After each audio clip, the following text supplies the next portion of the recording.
लोग कहते हैं मैं मर जाऊंगा, मेरी कश्ती वहां ले चलो जहां तूफान आया।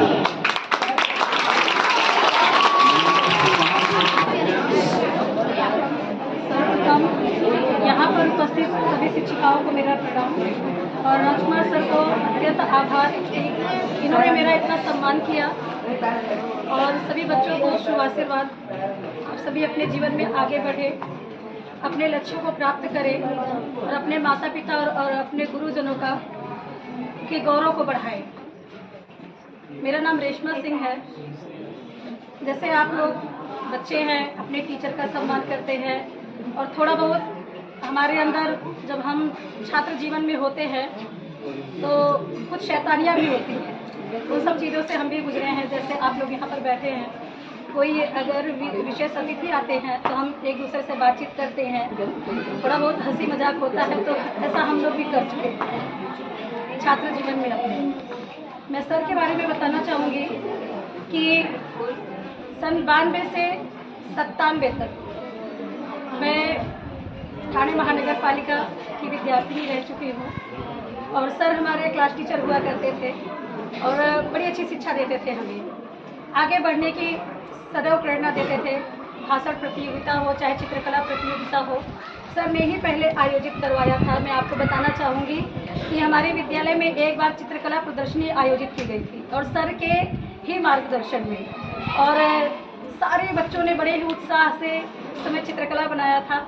हम गली में रहते थे, जब हम लोग जाते थे तो सारे बच्चे अपने दरवाजे पर बैठकर चित्रकला बनाते थे। कहते थे कि हमें प्रथम पुरस्कार मिलेगा, द्वितीय पुरस्कार मिलेगा, और बड़े ही लगन से हमने तैयारी की थी और वह जो हमारा मौका था, इवेंट था, वह भी अच्छे से बीता। फिर हमें पता चला कि कैसे हम छोटी छोटी चीज़ों के द्वारा अपने अंदर वह कौशल को बढ़ा सकते हैं। जैसे चित्रकला एक कौशल है, उसमें भी निपुण होना आवश्यक है।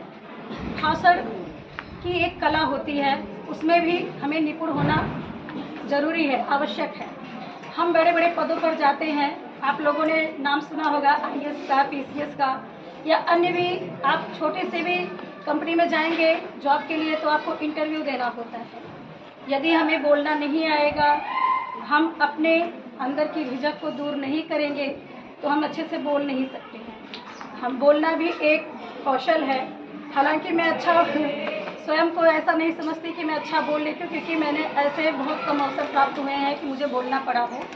हाँ, मैं टीचर हूँ, लेकिन ऐसा नहीं कि इंटरव्यू के द्वारा हमारा चयन हुआ हो। हमारा जो चयन हुआ है वह लिखित परीक्षा के द्वारा हुआ है, लेकिन ऐसे बहुत कम मौके आए हैं कि बोलने का सौभाग्य प्राप्त हो। मैं सर की आभारी हूँ कि यह मेरा दूसरा ऐसा मौका है कि सर ने दिया है कि मुझे बोलने के लिए मिल रहा है। और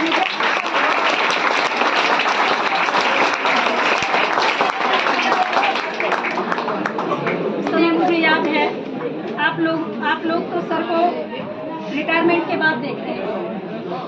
जब हम लोग पढ़ते थे तो सर युवावस्था में थे। उस समय सर युवावस्था में थे और सर साइकिल से आते थे। सर का घर भांडुप में है। सर साइकिल चला के आते, 7 से 12 स्कूल चलता हमारा। फिर उसके बाद सर जाते हम लोगों को ट्यूशन पढ़ाते थे, और ट्यूशन वह भी गरीब बच्चों को फ्री में पढ़ाते थे। उन्होंने कभी गरीब बच्चों से पैसा नहीं लिया। और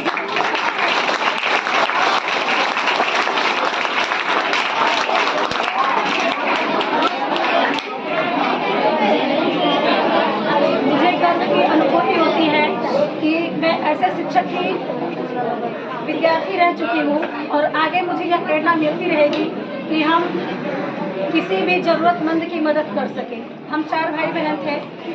पिताजी मतलब बहुत ज़्यादा अफोर्ड नहीं कर सकते थे हमारी शिक्षा को, लेकिन सर कभी फीस के लिए या कभी किसी चीज़ के लिए पिताजी के ऊपर प्रेशर नहीं देते थे। पिताजी अगर देते भी थे तो कहते थे कि नहीं, आपके बच्चे तो बहुत अच्छे हैं, मुझे पढ़ाने में खुशी होती है आपके बच्चों को, मैं पैसे के लिए नहीं पढ़ाता हूँ, मैं इन्हें आगे बढ़ाने के लिए पढ़ाता हूँ। और ये वास्तव में उनके जीवन में था। उनका एक ही लक्ष्य था कि मेरे पढ़ाए हुए बच्चे आगे बढ़ें, वे अपना नाम रोशन करें। और उनका मुझे जहाँ तक मेरी समझ है कि सर के बहुत से पढ़ाए हुए बच्चे अपने जीवन पथ पर अग्रसर हैं और वे अच्छी शिक्षा प्राप्त करके उच्च पदों पर आसीन भी हैं। हमारे उस समय हेडमास्टर हुआ करते थे शीतला प्रसाद उपाध्याय सर से। उनके बेटे जो हैं इस समय केंद्रीय विद्यालय में शिक्षक हैं। हमें अच्छा लगता है। अभी सर के ही द्वारा 1 साल पहले जब मैं कक्षा 7वीं में पढ़ती थी, कक्षा 2 से लेकर 7वीं तक हमारे क्लास फेलो थे शुभम, अभी उनसे सर ने बात करवाई थी। मुझे बहुत अच्छा लगा। आप लोग भी जब आगे जाएंगे तो उम्र बीतने के बाद आपको छात्र जीवन की याद आएगी और ऐसी इच्छा मन में होगी कि हम अपने पुराने साथियों से मिलें, कहीं से ऐसा कोई कांटेक्ट हो जाए तो उनसे अपनी बातें हम शेयर करें। और उस दिन मुझे बहुत अच्छा लगा कि सर के द्वारा मेरी जो है पुराने सहपाठी से बातचीत हो सके। मैं सर की आभारी हूँ। और आज राष्ट्रीय युवा दिवस है, आप लोग जानते हैं 12 जनवरी है, स्वामी विवेकानंद जी की जयंती है, जन्म दिवस है। इन्होंने 11 सितंबर 1893 में शिकागो में विश्व धर्म सम्मेलन में भारत का प्रतिनिधित्व किया था और यहीं से इनकी प्रसिद्धि इनको प्राप्त हुई। और इन्होंने विश्व धर्म सम्मेलन में सर्वप्रथम मेरे अमेरिकी भाइयों और बहनों इस शब्द से उन्होंने अपने भाषण की शुरुआत की थी और उन्हें वक्त मिला था सिर्फ 1 मिनट या 2 मिनट का, लेकिन वे 2-3 घंटे बोलते रह गए और सभी मंत्रमुग्ध होकर इन्हें सुनते रह गए। सभी